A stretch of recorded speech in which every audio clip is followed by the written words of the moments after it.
Lumabas ako ng tricycle at tinitigan at nagbaka sakaling may lalabas na bahay sa Kalisa at Kalabaw na iyon. Sasakyan natin yan papuntang bahay.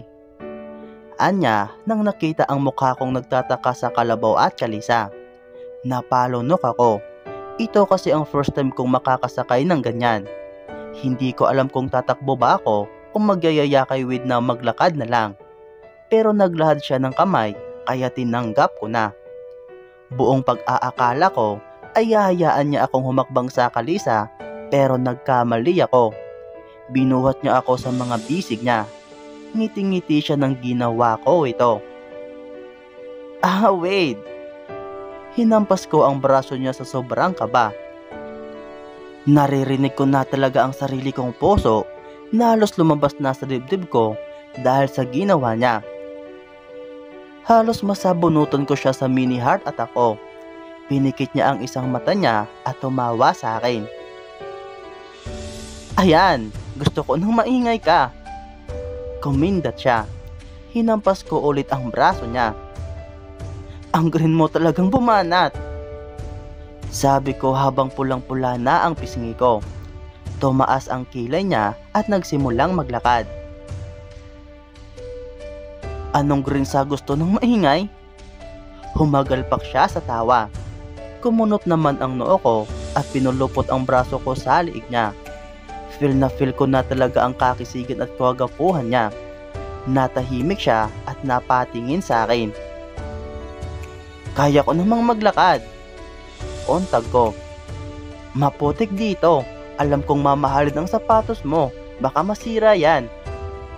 Tinignan kong mabuti ang sapatos ko. Hindi ko naman alam yon. Pwede naman akong magpaa. Ngumisi ako. Umiling siya at sumimangot. Ang paa mo ay para sa paglalakad lang ng red carpet, papuntang altar, hindi sa putik, hindi papuntang bahay namin, kundi papunta sa akin. Nag-iwas siya ng tingin.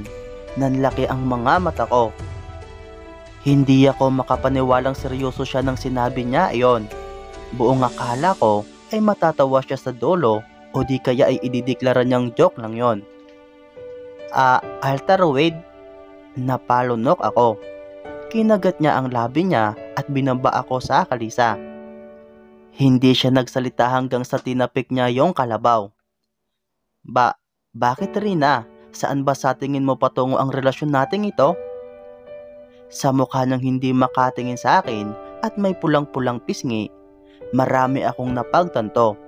Sa sobrang dami, hindi ko na halos maintindihan. Playboy siya sa alegria at hindi pa siya kailanman nai-inlove. Nagpapadala lang siya sa agos ng buhay dito sa probinsya nila. At nabigyan siya ng pagkakataong pumuntang Maynila dahil sa college scholarship na iyon. Ngayon, na-expose siya sa mundo at ako ang napili niyang mahalin. Si Zoe ay naging kaibigan niya at tumulong sa kanya sa iba't ibang paraan. May namagitan sa kanila pero puro physical lang. Pagkakaibigan lang ang turing niya kay Zoe. At ngayong kami na, pakiramdam niya ako na talaga sa huli. Yung tipong hindi na kami mawawalay pa sa isa't isa. Kinurot ko ang puso ko. Gusto ko siya. Totoo.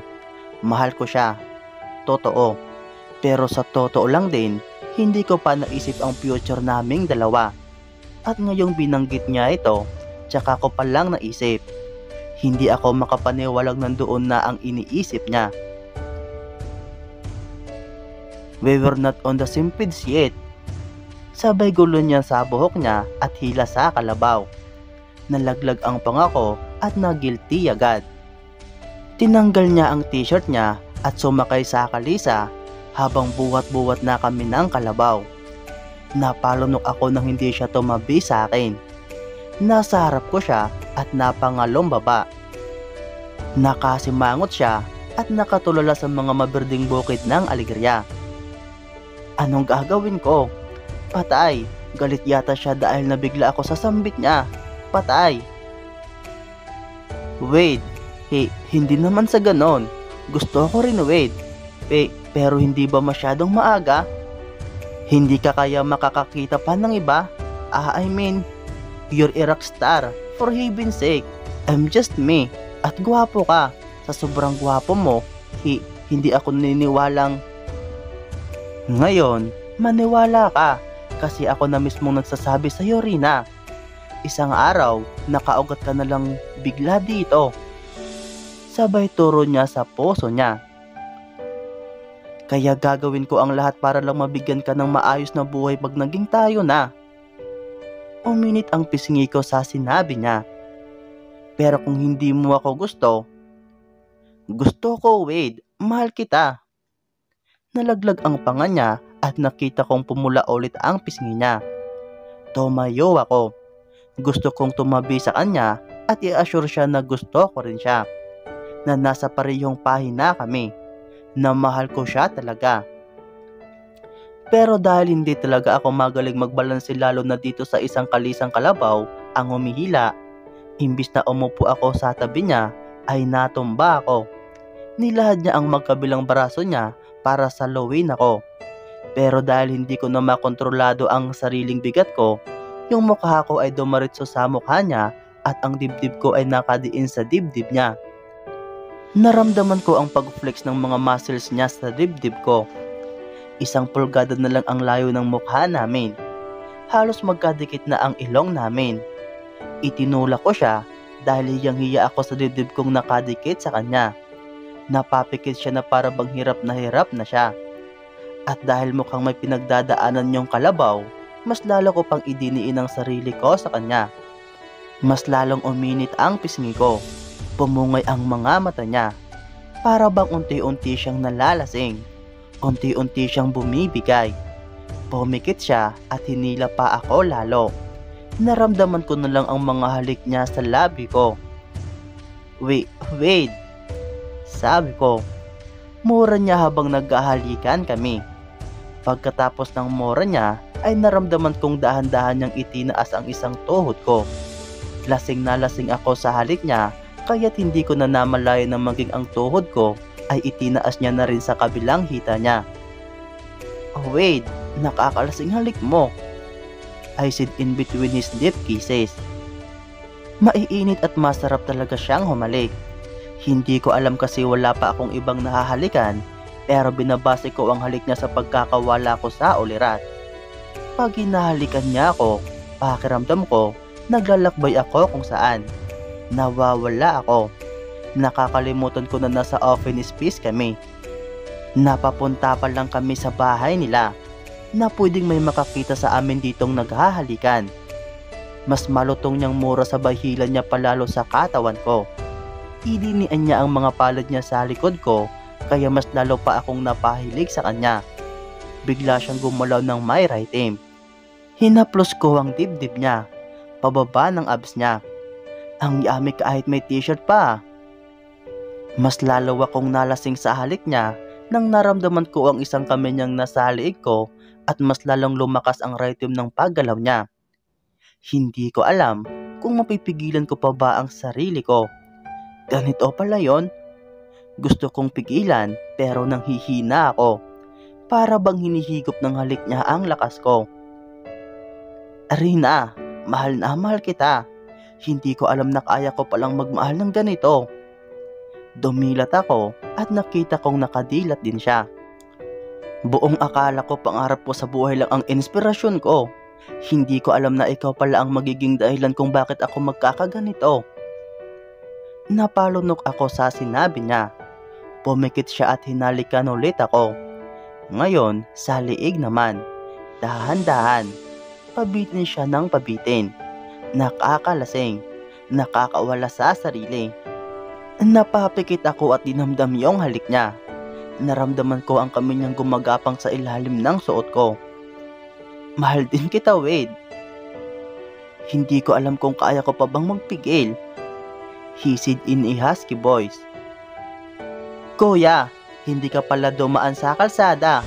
Bakit daw kayo sa waig dumaan? Pwede namang dumaritso. Nabigla ako sa isa pang boses na nagsalita. Napalingon si Wade sa lalaking nagsasalita. Agad niyang inayos ang halos nakataas ko ng damit. Tumigil ang kalabaw kaya nakaupo ako ng maayos nang wala sa oras. Uminit ang pisngi ko.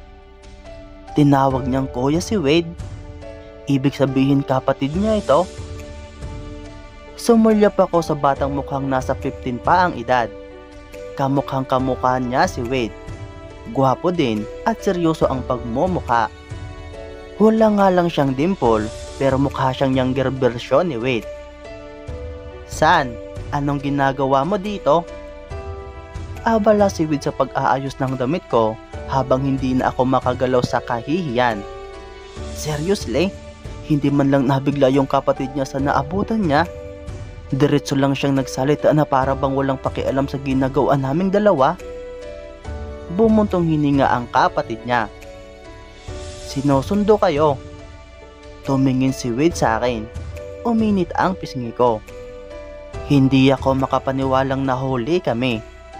Pero bakit iba yung reaksyon niya ngayon? Noong nahuli ko sila ni Zoe sa CR, wala lang sa kanya. Pero ngayon kami naman ang nahuli. Halos mamutla siya sa kaba. Tahimik ang kapatid ni Wade. Malapit na pala kami sa bahay nila sa mga sandaling iyon. At tama ang kapatid niya. May kalsada naman talaga sa tapat ng bahay nila. Bakit naman kaya kami dumaan doon? Siniko ko siya habang naglalakad kami. Tanaw ko na ang bahay nila sa ngayon. Bakit doon tayo dumaan? Umiling siya at gusto kong makita mo ang ganda ng alegria. Kaso mukhang ako yata ang nalasing sa ganda mo. Uminit ang pisngi ko sa sinabi niya. Ngumisi siya at lumapit sa tainga ko. Namumula ka na naman. Inaakit mo na naman ako. Gusto mo bumiyahe ulit? Tinula ko siya. Wait. Tumawa siya kaya lumingon ang kapatid niya sa amin. Kumunot ang noo niya at pinagalitan ng kapatid. Bilisan mo nga ang paglalakad mo, San? Sigaw niya. Sumingap ang kapatid niya at napatingin sa akin. Nahihiya ako ngumisi. Hi, ako nga pala si Rina. Sabi ko para hindi maging awkward. Rina, banggit ng kapatid niya. Hindi siya agad humiwalay ng titig. Ako nga pala si Iverson. Anya. San? Ate yung tawag mo sa kanya. Hindi Rina. Ano ka? Matanda? Umirap ang kapatid niya at tinalikuran kami.